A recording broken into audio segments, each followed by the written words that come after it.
Et notre invitée ce matin, c'est Alice Barbier. Bonjour. Bonjour. Bienvenue sur le plateau de la matinale de TV Vendée. Vous êtes responsable jeunesse Challengois Communauté. Nous vous recevons dans le cadre d'un atelier que vous proposez ce mercredi, là, dans 2 jours, avec pour objectif réfléchir ensemble à l'acquisition du portable et l'usage des réseaux sociaux chez les jeunes. C'est à la mairie de Sallertaine. À l'heure où on est en plein dans les cadeaux de Noël, ça peut aussi donner quelques idées ou pas. Mais parlez-nous un petit peu de cet échange donc, du coup, qui est organisé. C'est animé par qui? Comment? Dites-nous tout. C'est à destination des parents, ados, c'est ça? C'est ça. Donc, je vais vous demander juste de vous décaler, de vous mettre bien face au micro. C'est à destination des parents et des adolescents, voire préadolescents, pour cette thématique particulière quand même, qui est l'acquisition des portables et des réseaux sociaux, puisque beaucoup de jeunes vont le recevoir quand ils sont en CM2 aussi ou 6e. Donc, c'est vrai qu'on est aussi sur la tranche d'âge préadolescent. C'est un atelier donc mercredi 13 décembre à 18h30 à la mairie de Sallertaine, animé donc par moi-même et Marine Rossi de la maison départementale des ados, Sarah Gauvry qui est responsable, coordinatrice des promeneurs du net aussi à la maison départementale des ados, et sûrement aussi une autre promeneuse du net qui viendra se joindre à nous. Et est-ce que vous pensez qu'il y a, pour rentrer dans le vif du sujet, un âge minimum pour avoir un portable, un ordinateur ou une tablette ?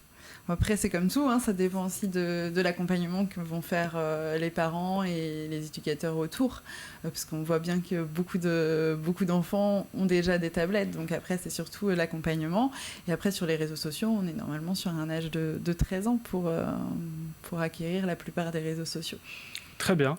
Et pour un jeune, par exemple, avoir un portable, c'est synonyme d'avoir à portée de main ces réseaux sociaux, on en a parlé. Est-ce que c'est forcément une bonne chose de l'avoir peut-être avant 13 ans?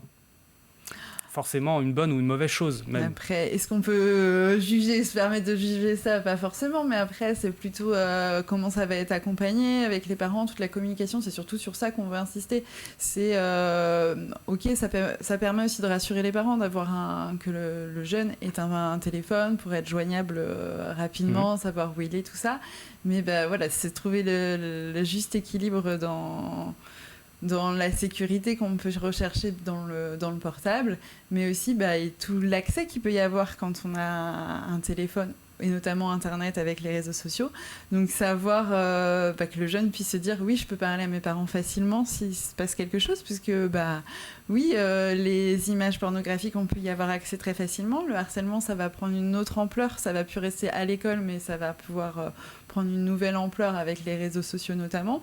Donc c'est d'où l'importance de l'accompagnement, et c'est sur ça qu'on insiste lors de cet atelier. Et c'est vrai que si on va chez un copain, si on a 10 ans, c'est bien de pouvoir se joindre aussi, de pouvoir se joindre facilement. Vous avez parlé du harcèlement, cyberharcèlement justement, c'est quand même assez un fléau. Est-ce que vous avez prévu d'en parler mercredi ?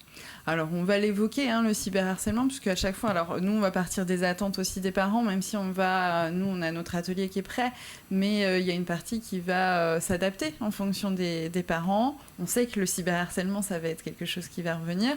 On ne peut pas faire de miracle, on le sait. Le harcèlement existe depuis très longtemps. On sait qu'aujourd'hui, on en parle beaucoup plus, mais il existe depuis longtemps, et qu'il a pris une nouvelle tournure avec ces réseaux sociaux. L'idée, c'est aussi de se dire à quel adulte ils peuvent en parler facilement. Les parents, c'est pas toujours simple. Et on est plus de 70 promeneurs du net sur le territoire.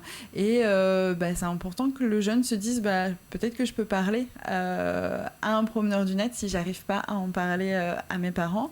Et après, quelle procédure, à qui je vais comment je vais en parler à mes parents, comment je vais en parler à l'établissement scolaire aussi, parce qu'en général, il y a un lien. Et après, porter plainte, avoir en fonction de la démarche à faire avec les parents. Et qu'est-ce qui les attire? C'est un peu un espace de vie idéal, les réseaux sociaux, c'est de montrer la réussite, les belles photos. Dans le top 3, je crois, des réseaux sociaux préférés, donc on a Instagram, Snapchat et TikTok, soit des réseaux qui font la part belle en fait aux images. C'est ça en fait qui les attire? Oui, c'est ça. Et après, on peut demander à tout le monde, puisque les parents sont aussi attirés par les réseaux sociaux d'une autre manière, mais ils ont été éduqués depuis tout petit, ils ont accès à ça, à l'image, au téléphone. Donc, c'est pas étonnant que les réseaux sociaux aient vraiment une place dans leur vie.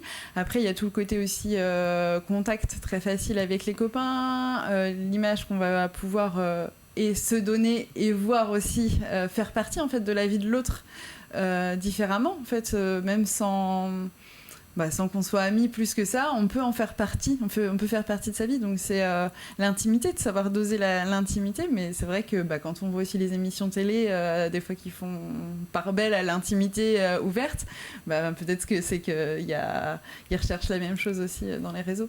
Vous leur expliquez aussi qu'on peut apprendre plein de choses, parce que c'est une mine d'or aussi. On peut avoir accès à plein d'informations, à choisir évidemment la bonne source d'informations, évidemment. Vous allez leur expliquer ça aussi mercredi?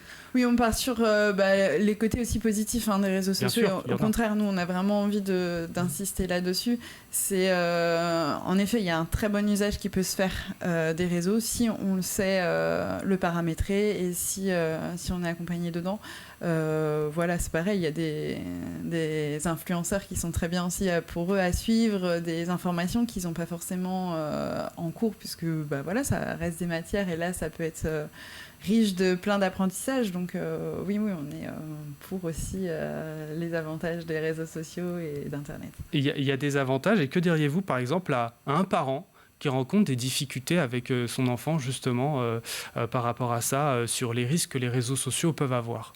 De pouvoir être présent en fait. L'idée c'est que quand son jeune il part en sortie, on sait où il est normalement, il est joignable, tout ça. Et c'est la même chose sur les réseaux sociaux, on est censé savoir aussi un peu ce qu'il fait et tout ça. Donc se dire ok, tu as un portable, mais on prend un temps de temps en temps pour en parler, de savoir ce que tu fais, et lui expliquer en faisant le parallèle avec la vie de tous les jours, où quand il va chez un copain, on est censé savoir où il est et à peu près ce qu'il fait, quoi. S'il est parti vagabonder, on est censé quand même le savoir.